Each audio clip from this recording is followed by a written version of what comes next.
Good morning and welcome to the Dark Roast. My name is Donna Stroll and I'm here with the always lovely and talented Rose Short. And today's topic is about treating your blog like a business. So forming some habits that will actually help you make money, because there is a difference between blogging as a hobby and blogging as a business. So if your goal is income or flexibility or long-term stability, then habits matter more than just motivation. For sure. Like, you need a bigger audience, or you don't need a bigger audience, I'm sorry. You don't need better fonts. You don't need another plugin. You don't need any of that stuff, right? You don't need to get super fancy with your layout or anything like that. You just have to stop treating it like a creative diary and start treating it like a business asset. And I'm not going to lie to y'all, I'm really bad at this one.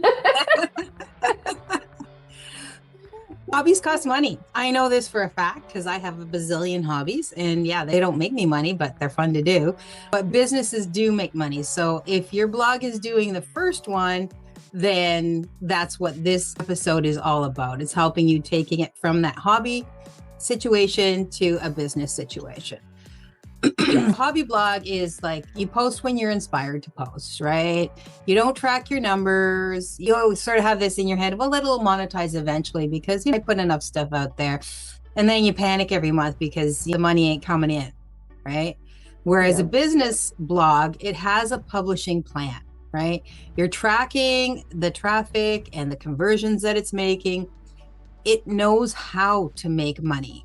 You make decisions based on data, which we always talk about, and not your feelings, right? Because feelings are awesome, but they don't often make you money. If your blog disappeared tomorrow and nothing happened to your income, nothing's changed, then it's really not a business yet. And that's the important thing, right? Yep. And consistent publishing, right? And we're not talking about hustle culture publishing. We're not talking about publishing 3 days a week or 3 times a day or anything like that. But consistency doesn't have to mean daily. It can be weekly, or it can even be monthly if that's what you're choosing to start with. But you can batch your content when possible, the same way you would with video creation that we talk about all the time, or post creation, right? You can easily blog create in batches, assuming that, again, your blog's not relying on today I did this or last week I did this, right? And then treat publishing like an appointment that has to be kept, right? Like it is your doctor's appointment that if you miss, you are behind, right? It's not a suggestion. It's not a, oh, well, I'd like to post on this day, but if I don't, it's fine.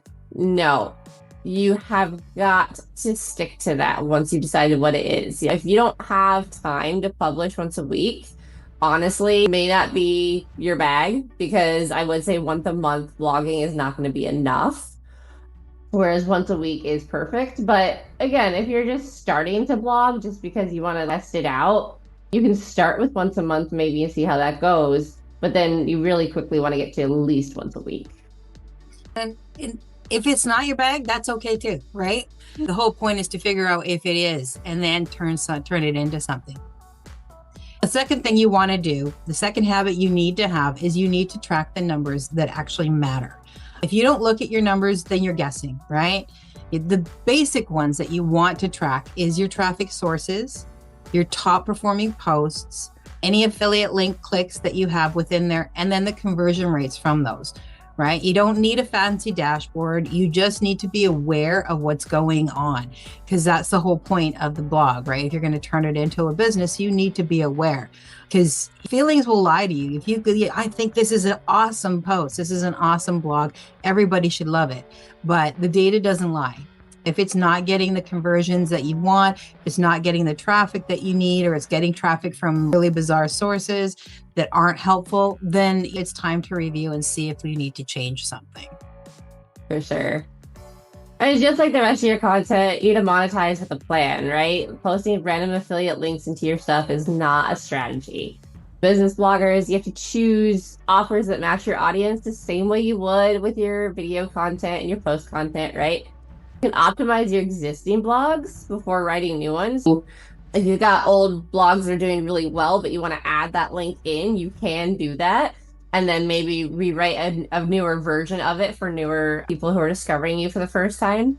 And then know which posts make money and which posts it makes sense to put those affiliate links into, right? Just because you have the affiliate links doesn't mean they have to go in every single blog, and it doesn't mean every single link needs to go in every single blog.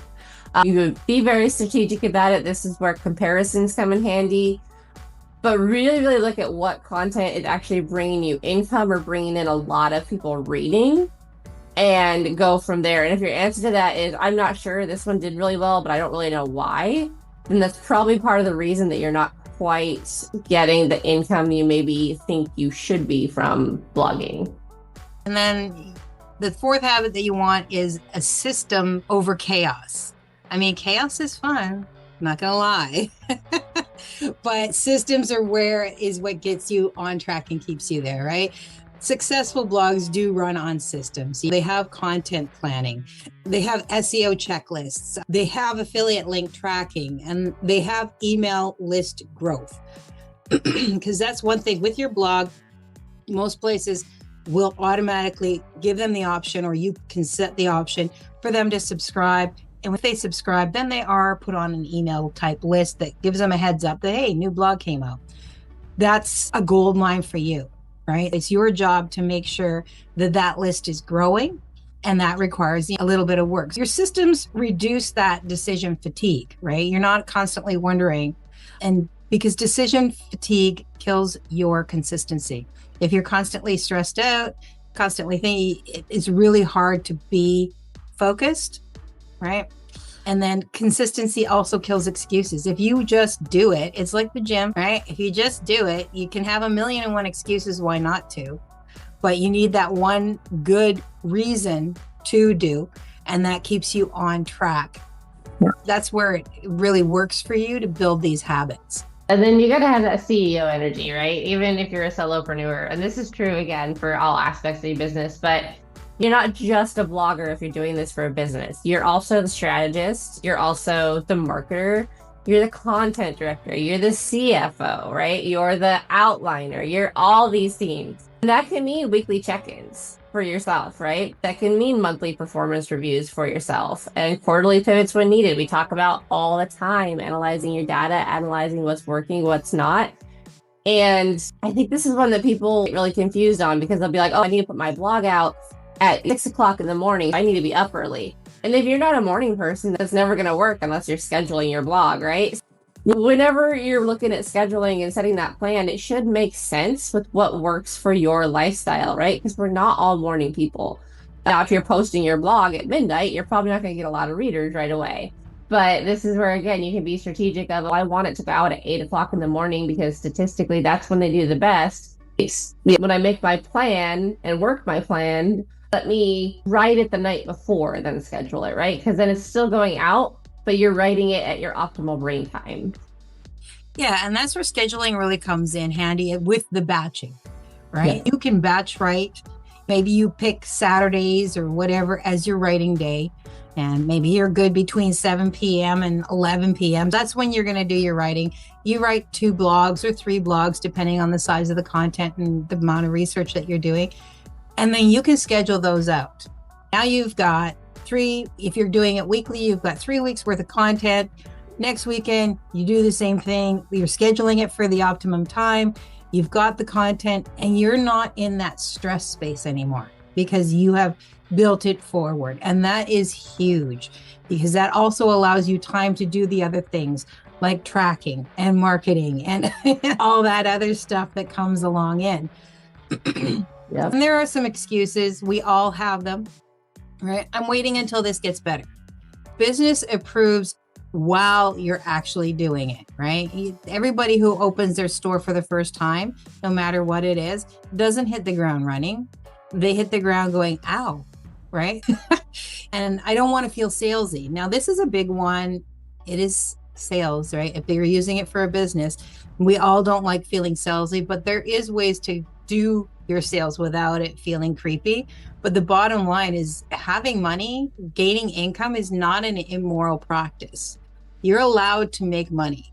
Money is not evil. It's what you do with it and how you gain it is where the problem lies. If you're doing it with authenticity, with the goal of supporting and helping people, then it's Not a problem. Sales are not a problem there. And then this is a big one. I'll treat it seriously once it makes money. Well, it's never going to make money if you don't treat it seriously, right?